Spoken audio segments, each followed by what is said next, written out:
এমন একটা চিকেনের রেসিপি হলে সবাই একেবারে চেটেপুটে খাবে, লুচি বা পরোটার সঙ্গে জমবেও দারুণ।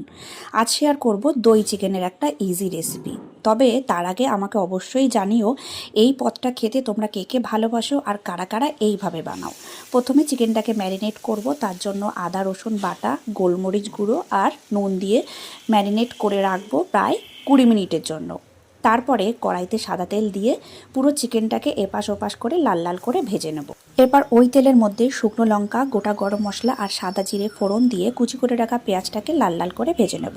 তারপরে দিলাম অল্প একটু মৌরি, ধনিয়া গুঁড়ো, লাল লঙ্কার গুঁড়ো আর আদা রসুন বাটা। ভালো করে ভাজা ভাজা হলে তাতে ভেজে রাখা চিকেনটা দিয়ে একটু কষিয়ে নেব। অল্প একটু জল দেবো যাতে পুড়ে না যায়। এরপরে দিয়ে দেবো ফেটিয়ে রাখা টক দইটা।